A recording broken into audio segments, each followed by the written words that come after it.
ঢাকা বিশ্ববিদ্যালয়ের ইতিহাসের একটা মর্মান্তিক দিন ঘটে গেছে। আমাদের যে কোটা সংস্কারের যৌক্তিক যে দাবি, সেই দাবিতে আমরা দীর্ঘদিন ধরে আন্দোলন করে আসছি।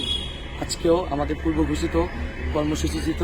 আজকে সেই কর্মসূচিতে ক্যাম্পাসের সন্ত্রাসীরা, ছাত্রলীগের সন্ত্রাসীরা নির্মমভাবে আমাদেরকে আক্রমণ করেছে। লাঠি সুতা নিয়ে, ইট পাটকেল দিয়ে আমাদের নারী শিক্ষার্থীদের, আমাদের ছেলে শিক্ষার্থীদেরকে তারা আক্রমণ করেছেন। প্রায় 200-র উপরে, আমি এখনও জানি না যে কতজন আহত আছে। ঢাকা মেডিকেলের মর্মান্তিক একটা অবস্থা।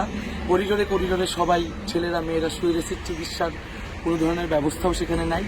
ইমার্জেন্সি গেটে পর্যন্ত সন্ত্রাসীরা হামলা করেছে, ভিতর থেকে মেয়েদেরকে বাইরে এনে আক্রমণ করেছে। আপনাদের কাছে আহ্বান থাকবে, বার্তা থাকবে, আজকে যদি আমরা হেরে যাই, আমরা আর কোনোদিনই মাথা উঁচু করে দাঁড়াতে পারবো না। আমরা একটি ন্যায্য দাবিতে আন্দোলন করছি, কোটা সংস্কারের জন্য। সেই আন্দোলনের জন্য আজকে যদি আমাদের জীবন দিতে হয়, আমাদেরকে জীবন দিতে হবে। আজকে যদি আমরা হেরে যাই, আজকে রাতে যদি আমরা প্রতিরোধ করতে না পারি, আমরা কিন্তু আর কোনো করব না। আপনারা প্রস্তুত হন সকলেই। আমি জানি ক্যাম্পাস এলাকার আশেপাশে আছেন, আপনারা ক্যাম্পাস এলাকার আশেপাশে থাকুন, নিজেদের মতো গ্রুপ গ্রুপ করে সংগঠিত হন। এবং যারা বাইরের আছেন, ঢাকা বিশ্ববিদ্যালয়ের আশেপাশে আছেন, সবাইকে আহ্বান জানাবো আপনারা ক্যাম্পাসের দিকে আসুন। আপনারা গ্রুপ গ্রুপ করে সংগঠিত হন। আমি এই ভিডিওর শেষে কিছু নাম্বার দিয়ে দেবো, এই নাম্বারগুলোর সাথে আপনারা হোয়াটসঅ্যাপে যোগাযোগ করবেন। কিছুক্ষণের মধ্যেই আমাদের কেন্দ্রীয় মিছিল বের হবে। অলরেডি সায়েন্সে হলে তারা অবস্থান নিয়েছে। মেয়েরা আপনারা হলে হলে অবস্থান করুন, হলে হলে আপনারা মিছিল শুরু করুন। ছেলেরা তাদের হলগুলো দখল করুন। হলে যাতে কোনো সন্ত্রাসী না থাকে, হলগুলো আপনাদের নিয়ন্ত্রণে নিন, হলে অবস্থান গ্রহণ করুন। সায়েন্সের হলে তারা অবস্থান নিয়েছে আমাদের ভাইরা।